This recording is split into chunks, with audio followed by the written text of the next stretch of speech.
Hey everyone, it's CT of the Theory channel, and just like I promised, I'm delivering to you my second straight Lorax Theory. If you haven't watched my first theory that I uploaded last week about the Once-ler, the Lorax, and most importantly the Trufula Trees, I strongly recommend you to do so before watching this video. This is literally a flat-out continuation of part 1, and what I'll be talking about today won't make much sense if you haven't watched it, so click the card to do that right now. The central thought of that video was that the Trufula Trees and the whole Trufula forest from the 2012 movie The Lorax were actually seducers and hypnotizers all along, illustrating that the Once-ler's destruction wasn't completely his fault. I also tied in the idea of why the Lorax even exists in the first place, and that instead of protecting the trees, he could be protecting humans from the trees. I was really proud of that video, as I thought it was one of my most interesting theories I've ever thought up of, so I hope you enjoyed it too. Today, we're moving away from the Trufula Forest, the Once-ler, and the Lorax, and into the city of Thneedville to discuss characters like Ted, Audrey, and O'Hare. So, ready for a theory?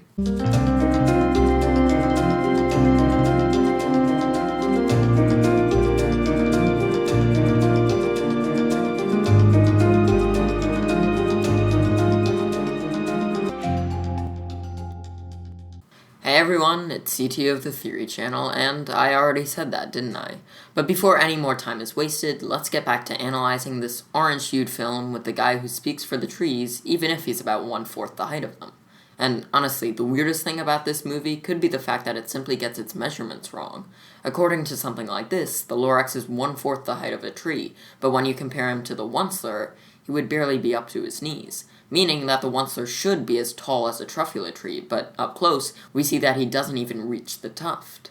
But back to the main theory here, which is that the whole Trufula forest is addictive, seductive, attracting, enchanting, whatever you want to call it. So how does this all relate back to the characters in Thneedville? Well, let's start with what you could probably call the main villain of the film, Aloysius O'Hare. This eventual mayor grew up in the smog created by the Once-ler, and therefore had his own epiphany as just a teenager. Noticing how people kept coughing due to the pollution, which, of course, is the natural thing to do, O'Hare got to work on the next revolutionary invention, to be put to use once the Thneed became dated. After realizing that once the Trufula trees were all cut down, and once smog filled the whole sky, humans would need another way to get fresh air. So of course, O'Hare made a business out of it, selling oxygen tanks that filtered clean air, whereas trees would have just produced it for free. He captivates everyone and makes them think that artificial is a good thing, and people don't question it. When Ted becomes interested in finding a tree, O'Hare naturally becomes scared, as he doesn't want his secret to get exploited and his business to die out, and that's eventually what happens at the end of the movie. So how does this connect to my theory?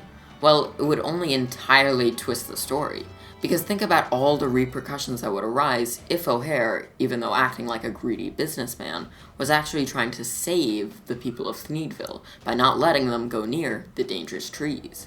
If it weren't for him and the city walls that he created, more people would end up, like the Once-ler, seduced by the charm of the forest, and then becoming alone and lost for years on end. Here's the heroic conspiracy of Aloysius O'Hare.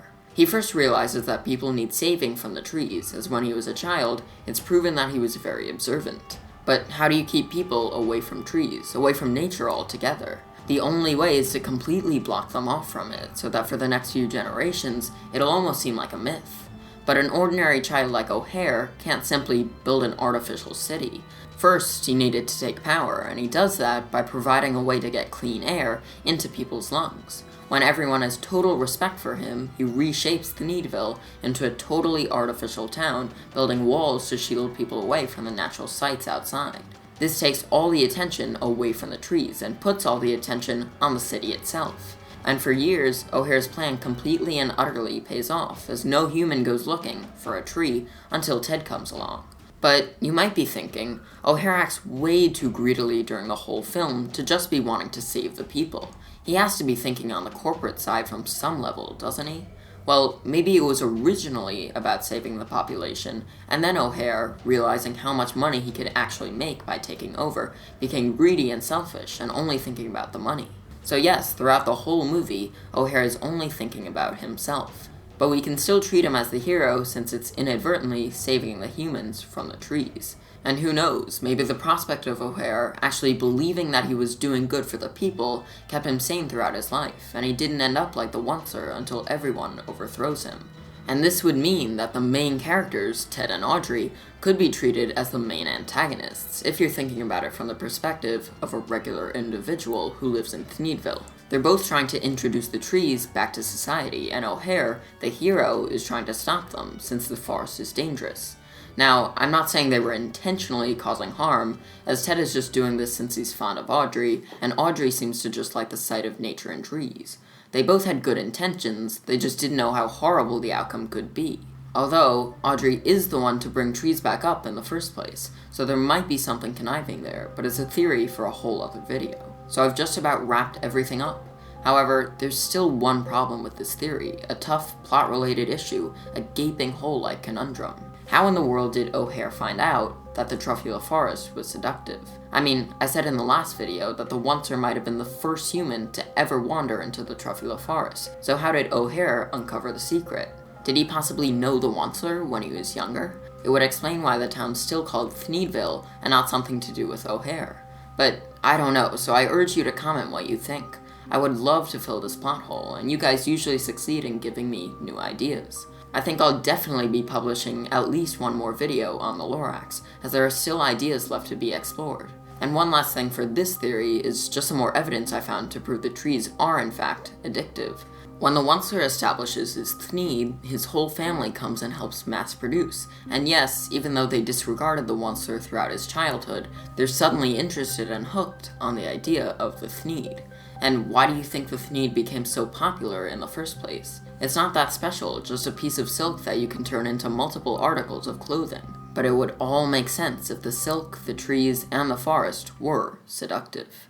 If you enjoyed the video, make sure to give it a like and subscribe so you don't miss any future theories. I got really into this one, and one truly final thing I noticed was that O'Hare and the Lorax are almost like parallel characters. They're both short in size, and they both try to protect the people and trees in conspiracy-like ways.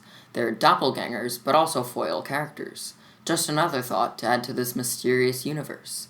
Next time I play it is a video on Paranorman for next week, then some more Studio Ghibli, and soon enough, Coraline. See you later.